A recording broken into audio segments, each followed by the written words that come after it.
What drives a man to turn marriage into a deadly game? Thomas Randolph, infamously dubbed the Black Widower, is one of the most chilling examples of manipulation and greed. Over decades, he married 6 women, 4 of whom met untimely and suspicious deaths.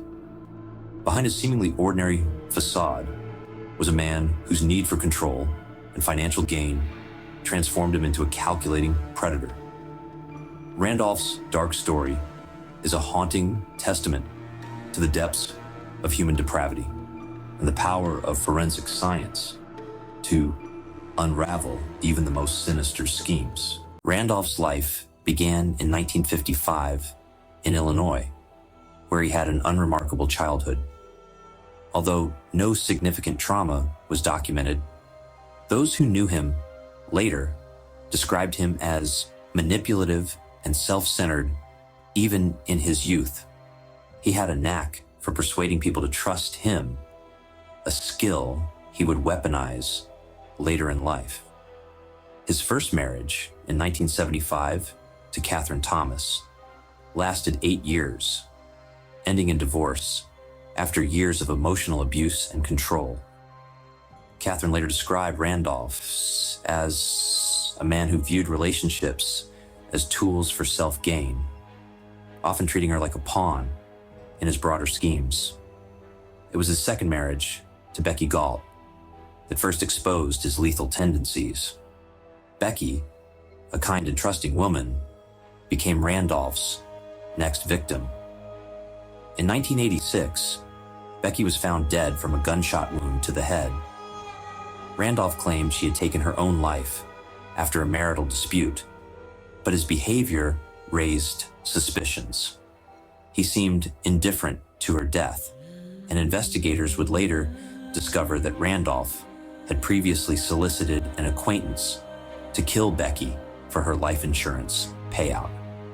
Despite this damning evidence, insufficient proof led to his acquittal. He collected a substantial insurance payout, reinforcing his belief that he could manipulate the system to his advantage.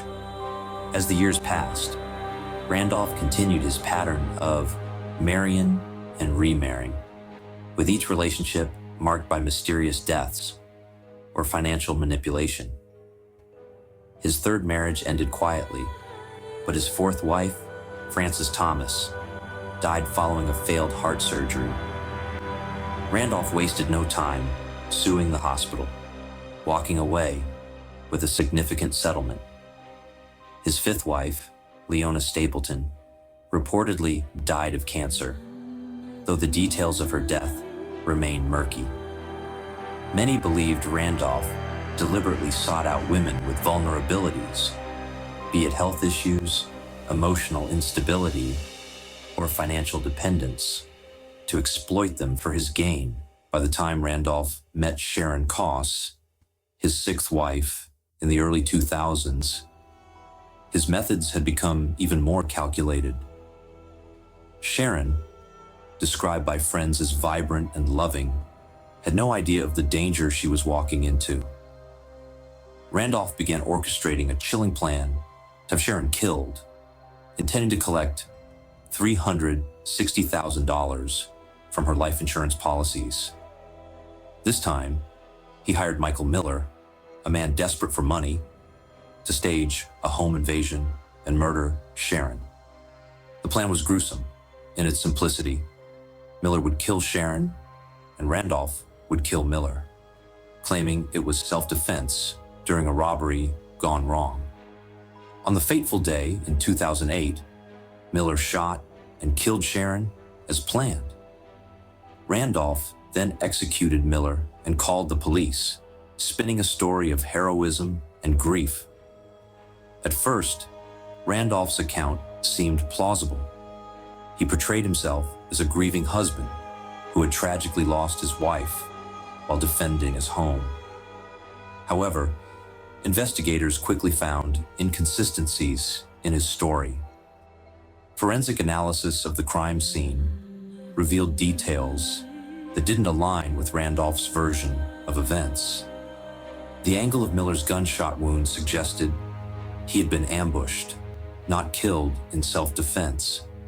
Financial records uncovered payments from Randolph to Miller shortly before the murder, further unraveling his lies. Witnesses came forward, recounting conversations in which Randolph had openly discussed plans to kill Sharon and profit from her death. One witness recalled Randolph boasting about his ability to outsmart the system, claiming no one could pin anything on him. His arrogance proved to be his undoing. During his trial in 2017, jurors were presented with graphic details that cemented Randolph's guilt.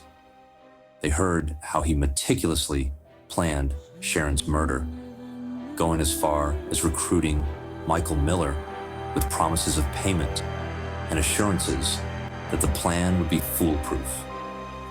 Testimony revealed that Randolph had scouted locations, staged financial documents, and rehearsed scenarios to ensure the crime would appear believable. Jurors listened to harrowing accounts from witnesses who described Randolph's detached attitude following his wives' deaths. One particularly disturbing piece of evidence was Randolph's recorded confession to an acquaintance, where he mocked Sharon's trust in him and expressed no remorse for orchestrating her death. The jury was also shown crime scene photographs that contradicted Randolph's claims of self-defense, including evidence of Miller's incapacitated position when he was shot. Detailed financial records revealed how Randolph had moved quickly to file insurance claims after Sharon's death, further highlighting his calculated intent. These damning revelations painted an unrelenting picture of Randolph as a man who coldly exploited the lives of those closest to him for profit. Forensic psychologists played a crucial role in the investigation, describing Randolph as a classic narcissist with a disturbing lack of empathy. Randolph viewed his wives not as partners, but as assets, tools he could use to achieve his financial goals. His calculated and emotionless approach to their deaths painted a chilling portrait of a man who saw relationships as mere transactions. Despite being sentenced to death in 2017, Randolph's legal battles didn't end there.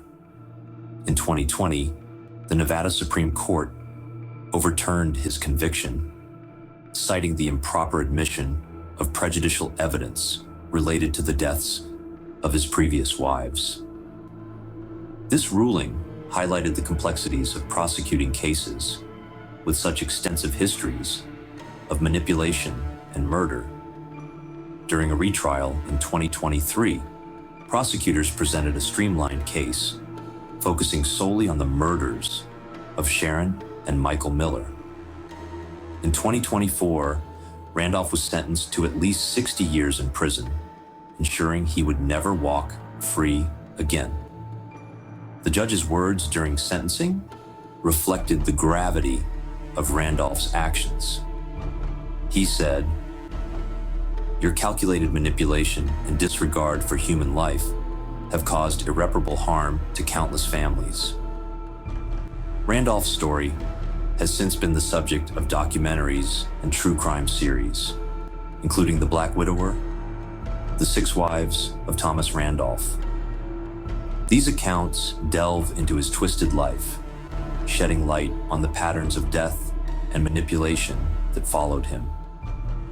Forensic experts have described the case as one of the most calculated series of crimes rooted in personal greed, a grim testament to the dark potential of human nature when unchecked by conscience.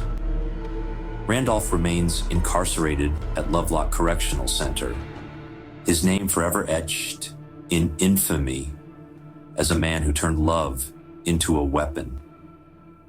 What motivates a man to turn those closest to him into victims? And how many lives could have been saved If justice had come sooner,